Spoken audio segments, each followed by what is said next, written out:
हमारे प्राचीन ग्रंथों में ना एक ऐसे खोए हुए शहर का जिक्र मिलता है, एक ऐसा महानगर जो सोने और जवाहरात से बना था। और कहते हैं कि वो एक ही दिन में, बस एक दिन में समुंदर में समा गया। तो आज हम बात करेंगे द्वारका की और उसे ढूंढने की इस जबरदस्त खोज की। देखिए, ग्रंथों के हिसाब से ये सिर्फ एक शहर नहीं था, ये तो वास्तुकला और दौलत का एक जीता जागता चमत्कार था। मतलब एक ऐसी जगह जिसकी कोई कल्पना भी नहीं कर सकता। सोचकर देखिए, 9 लाख से भी ज्यादा महल, और हर एक महल सोने और कीमती पत्थरों से जगमगा रहा था। क्या शानदार नजारा रहा होगा, है ना? पर फिर अचानक ये पूरा का पूरा शानदार शहर लहरों के नीचे गायब हो गया और अपने पीछे छोड़ गया एक सवाल जो हजारों सालों से गूंज रहा है कि क्या ये शहर सच में था? तो ठीक है, चलिए इस कहानी में थोड़ा और गहरा उतरते हैं। सबसे पहले समझते हैं द्वारका की कहानी को, कि आखिर ये बनी कैसे और इसका इतना नाटकीय अंत क्यों हुआ। ग्रंथों में लिखा है कि भगवान कृष्ण जब मथुरा से निकले तो उनके लिए यह शहर बसाया गया। कहते हैं कि समुद्र देव ने खुद 12 योजन जमीन दी थी, और इसे बनाया किसने? दिव्य वास्तुकार विश्वकर्मा ने।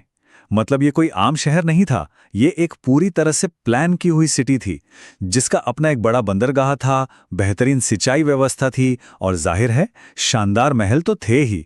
इसके नाम का मतलब ही है द्वारों का शहर। लेकिन इस शहर का जो स्वर्ण युग था वो हमेशा नहीं चला। 2 शक्तिशाली श्रापों ने इसके विनाश की नींव रख दी थी। पहला श्राप था गांधारी का। महाभारत युद्ध के बाद दुख में डूबी गांधारी ने कृष्ण को श्राप दिया कि उनका पूरा यदुवंश खत्म हो जाएगा। और दूसरा श्राप, कृष्ण के ही बेटे सांब ने कुछ ऋषियों का मजाक उड़ाया था, और उन्होंने श्राप दे दिया कि उसी के कारण एक ऐसा लोहे का मूसल पैदा होगा जो पूरे वंश का नाश कर देगा। और हुआ भी वही। इन श्रापों के कारण यादवों में आपस में ही लड़ाई छिड़ गई, भगवान कृष्ण का देहांत हो गया, और जैसे ही उन्होंने ये दुनिया छोड़ी, कहते हैं समुंदर ने अपनी दी हुई जमीन, वो पूरा का पूरा द्वारका शहर वापस ले लिया। अब देखिए, सदियों तक तो ये बस एक कहानी ही थी, एक पौराणिक कथा। लेकिन फिर 20वीं सदी आई और पहली बार कुछ आधुनिक सुराग मिलने शुरू हुए। इसकी शुरुआत हुई 1930 के दशक में, जब पायलटों और मछुआरों ने समंदर के नीचे कुछ अजीब सीधी सीधी लाइन वाली बनावटें देखने की बात कही। फिर 1963 में आर्कियोलॉजिकल सर्वे ऑफ इंडिया ने बेट द्वारका के पास पहली बार खुदाई शुरू की, और 70 के दशक में तो कमाल ही हो गया। एक 6ठी सदी की तांबे की प्लेट मिली जो इस जगह को सीधे सीधे भगवान कृष्ण से जोड़ती थी। बस यहीं से सब कुछ बदल गया। 1979 में डॉक्टर SR राव ने पानी के नीचे खोज शुरू करने के लिए भारत की पहली मरीन आर्कियोलॉजी यूनिट बनाई। अब इस पूरी खोज के पीछे एक नाम सबसे अहम है, एक ऐसा इंसान जिसके पक्के यकीन ने हर मुश्किल के बावजूद इस मिशन को आगे बढ़ाया। और वो थे डॉक्टर SR राव। उनका नजरिया बिल्कुल अलग था। वो कहते थे, मैं इन्हें धार्मिक ग्रंथ नहीं बल्कि ऐतिहासिक दस्तावेज के रूप में देखता हूं। मतलब उनके लिए महाभारत जैसी कहानियां सिर्फ मिथक नहीं थी, बल्कि एक तरह का ऐतिहासिक नक्शा थी। लेकिन ये सब करना आसान नहीं था। सोचिए, उस वक्त भारत में मरीन आर्कियोलॉजी बिल्कुल नई चीज थी। पैसों की इतनी कमी थी कि पहला अभियान सिर्फ 800 रुपए से शुरू हुआ था।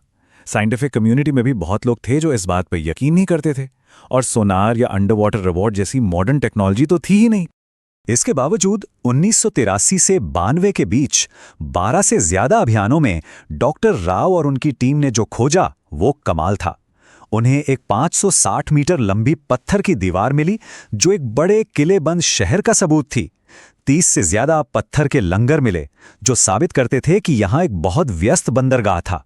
और तो और ऐसी मोहरें, बर्तन और दूसरी चीजें मिली जिनकी कार्बन डेटिंग ने उन्हें महाभारत के दौर का बताया, लगभग 1500 से 3000 ईसा पूर्व का। यह पहला ठोस सबूत था। चलिए अब थोड़ा आगे बढ़ते हैं 21वीं सदी में। यहां से हाईटेक टूल्स का दौर शुरू हुआ और शहर के गायब होने की एक साइंटिफिक वजह सामने आने लगी। 2001 से 2007 के बीच National Institute of Ocean Technology ने इस खोज को एक नए लेवल पर पहुंचा दिया। इस बार इस्तेमाल हुआ एडवांस्ड सोनार का, एक ऐसी तकनीक जो साउंड वेव्स से समंदर की सतह का पूरा डिजिटल मैप बना देती है। और जो सोनार डेटा सामने आया वो सच में हैरान करने वाला था। उसने दिखाया कि समंदर के नीचे बड़ी बड़ी ज्यामितीय पत्थर की संरचनाएं हैं, एक पूरे प्लान किए हुए शहर का लेआउट जिसमें ड्रेनेज सिस्टम तक के सबूत थे। लेकिन सबसे चौंकाने वाला नतीजा तो कार्बन डेटिंग से आया। एक कलाकृति 9000 साल पुरानी निकली, मतलब हड़प्पा सभ्यता से भी पहले की।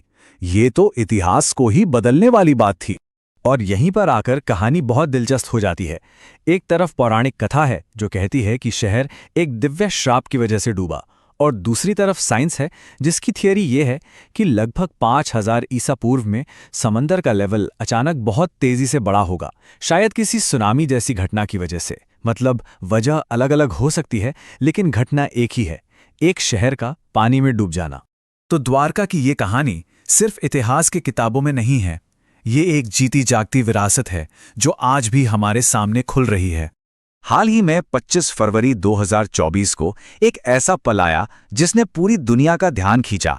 भारत के प्रधानमंत्री नरेंद्र मोदी ने खुद उस जगह पर पानी के नीचे जाकर प्रार्थना की और एक मोर पंख अर्पित किया। तो असल में आज द्वारका के दो रूप हैं। एक वो द्वारका जो जमीन पर है, एक हलचल भरा तीर्थ स्थल जहां लाखों लोग जाते हैं, और दूसरी वो द्वारका जो समंदर की लहरों के नीचे है, कृष्ण का खोया हुआ शहर, एक भूले हुए इतिहास का जीता जागता सबूत। और इस पूरी खोज ने ये दिखाया है कि आस्था और विज्ञान ये दोनों कोई अलग अलग चीजें नहीं हैं, बल्कि एक ही सच तक पहुंचने के दो रास्ते हो सकते हैं। ये 90 साल की यात्रा बताती है कि कैसे आस्था एक ऐतिहासिक खोज की प्रेरणा बन सकती है और कैसे विज्ञान हमारी पुरानी कहानियों और यादों को सच साबित कर सकता है। तो आखिर में एक सवाल तो बनता है कि अगर द्वारका सच थी तो हमारी और कितनी पुरानी कथाएं हैं जो बस खोजे जाने का इंतजार कर रही हैं। शायद कुछ कहानियां कभी खत्म नहीं होती, वो बस इंतजार करती हैं कि हम उन्हें फिर से ढूंढ निकालें।